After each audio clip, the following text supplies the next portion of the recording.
Hi guys, welcome along to another edition of Off Script Extra Time. We're looking back on the big fight, UFC 229, acrimonious in its finale. Robbie Greenfield alongside me. We're joined as well by a very special guest, Rob. We certainly are. Tam Khan has popped back into the studio to go through all the wreckage from UFC 229. What a fight it was. What an aftermath as well, Tam. Let's kick straight off with the fight before we get into the scenes that we saw directly after the fight. Khabib Nurmagomedov, was that performance one that confirmed him as the best there's ever been in the UFC? Yeah, I mean, I think it was flawless. And we always discussed if they stand, Conor will win. If it goes past 2 rounds, Khabib. But I think Khabib won every aspect of MMA. Yeah. He even dropped Conor with a right hand in the second. So I think he shut kind of all the critics up. Maybe in the other Quinta fight, the one before, he was playing possum. He wanted Conor to call him out because this fight was superb in every way. His hands were up, his chin was down, he took shots, he gave them back. He didn't even, I think, broke a sweat. And if you look at the both characters during each round, how Conor was puffing hard, cut, swollen. It was flawless, and Conor McGregor, as we know, is one of the greatest. I mean, he's a double champ, so he's no bum himself. So the way he did that was scary. It was dominant. It was like, I've never seen, I mean, we're just discussing that. He may have lost 1 round in his career now. And even that round was kind of 50-50. Yeah. Talk to us about Conor, if you can, Tam, because I felt, and I said this to you in the preview to this fight, he seemed nervous to me in the lead-up. I know there's been a lot of rhetoric. It's Conor McGregor, you're always going to expect that. Coming in to the octagon, again I felt he's apprehensive here. He knows he's in for a war. It was almost, I don't want to say he was beaten before the fight took place, but there was something in his body language that didn't sit right with me. The feeling there, did you see that? Yeah, I mean, I noticed when he was walking out, he was very dry. Conor always breaks a sweat. A lot of fighters will break a sweat, they'll come out sweating, t-shirt on, hot. He had no t-shirt on, he was looking very dry, and he was just kind of like, he delayed the goodbyes to his coaches, and when he walked in, I think he knew this is his funeral. I think he knew it. I think he thought, right, this is it. I'm going to survive. I don't want to lose, but I'm not looking to win. And that's a wrong mentality against Guy Khabib. I think he came to survive. The whole way he fought, the way he did it, I think he kind of like patted himself on the back for surviving the first round takedowns.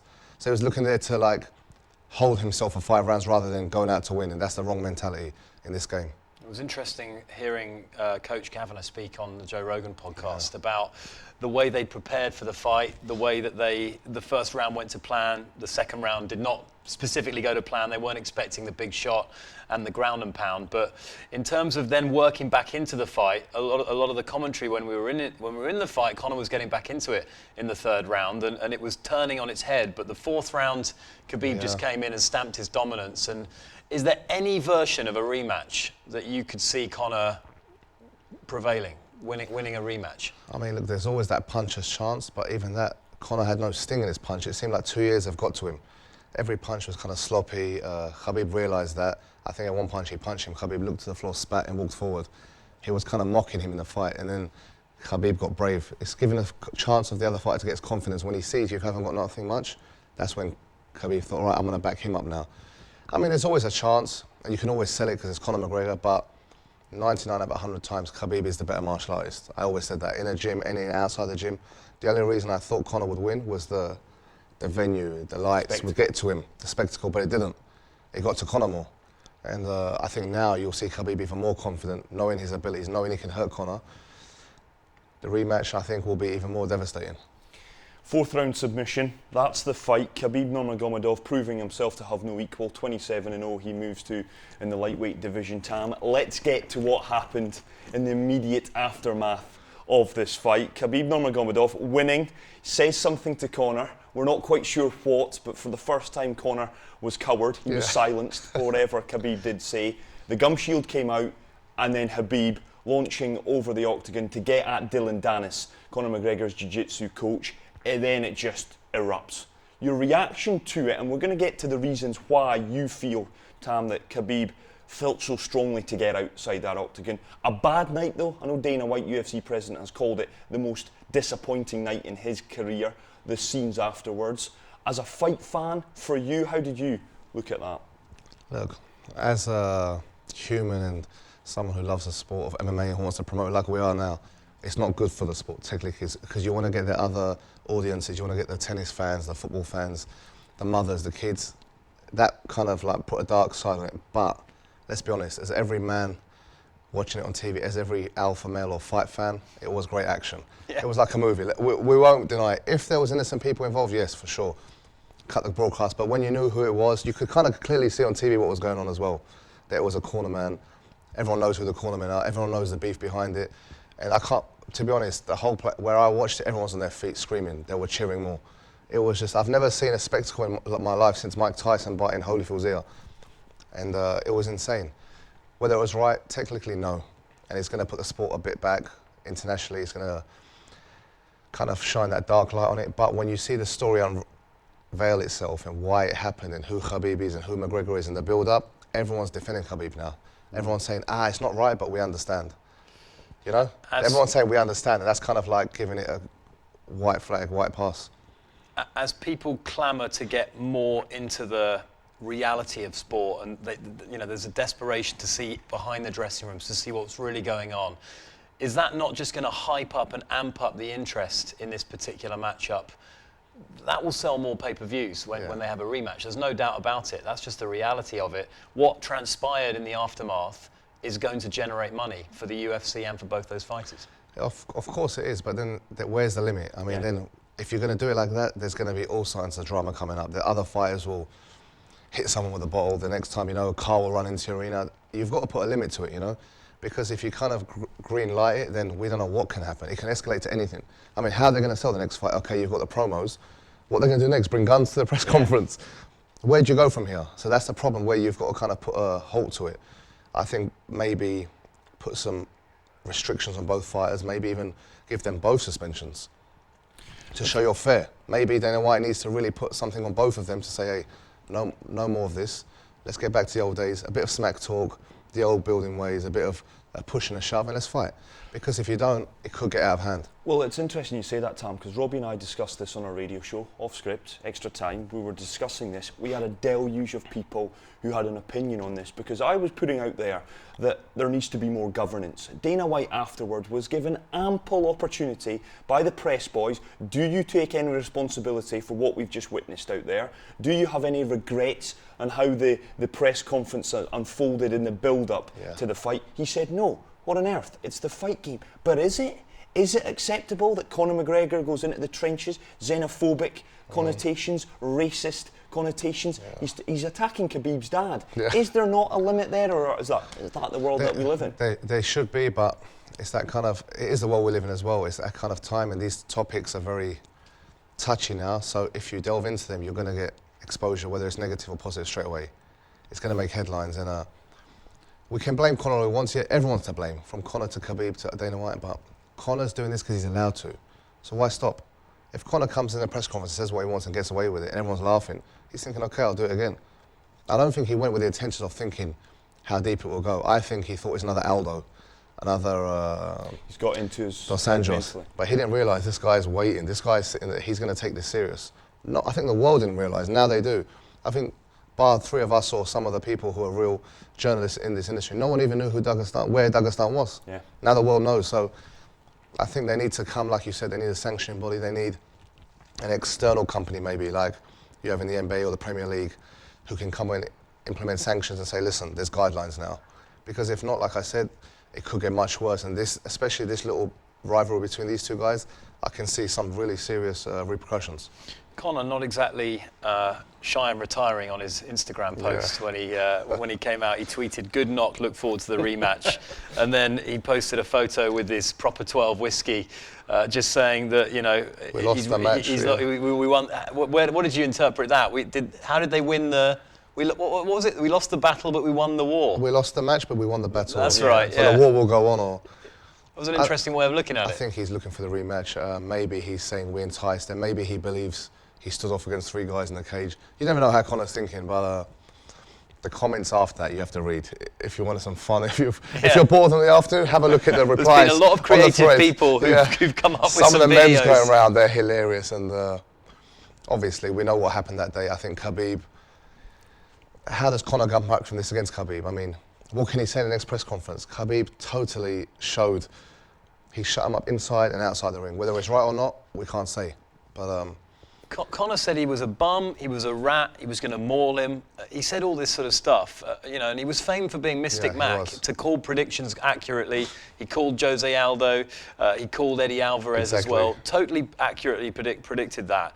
And he said he was going to knock out Mayweather in the first round. I mean, you know, you take that with a pinch of salt because of what it was. But he said he was going to finish this quickly, and he was going to humiliate Khabib. He's got to take a massive hit on his reputation. I mean, I know he's brash, but does he come back out unapologetically, or is there a degree of humility now when we next see Conor? I think if he apologises or kind of like shows a bit of humility, it'll ruin his character. That's not Conor. He can't, because then it's really going to be ridiculous. Then Khabib's got him here. It'll basically be like his little child. He has to stay the same now. It's too late. He has to stay the same. He needs to come out of another angle, maybe target the manager again. I don't know what he's going to do. But at the end of the day, he could call them bullies. You could say that they tried to get him when he was tired. I mean, there's angles he can use. But I think Conor went in there to survive, not to win. Yeah, absolutely. You could tell how he fought, and I think he knew he was not going to win. His body language, the way his eyes were, when the smack talk at the end of the third round, Conor kind of shied away. Khabib was shouting at him. He was like, oh, it's only business. That's kind of like... And Coach Kavanagh has said that they were perhaps a little bit too defensive in their preparations for the fight. I want to pick up something you said in the preview as well, Tam. You mentioned Ronda Rousey.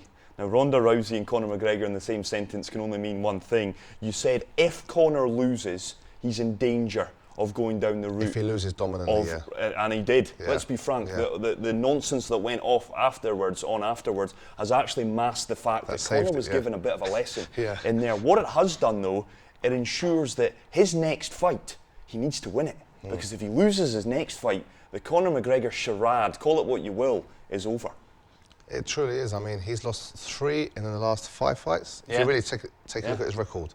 Well, so, Diaz, Mayweather, and now Khabib. Most guys in the UFC, or, okay, forget the Mayweather fight, but still, you wouldn't even get a title shot. You wouldn't even be in that spectacle show. It shows he sells. But again, if that didn't happen with Khabib, really, we'd be talking about Conor McGregor. Is he over? Is he hyped? So he kind of got saved by that attack in a way. He should thank Khabib.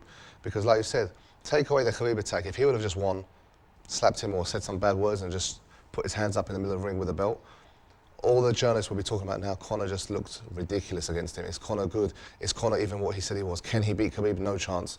Who can he beat? A lot of wrestlers will be watching that and saying, okay, I want Conor next. A lot of the wrestlers will be lining up for Conor.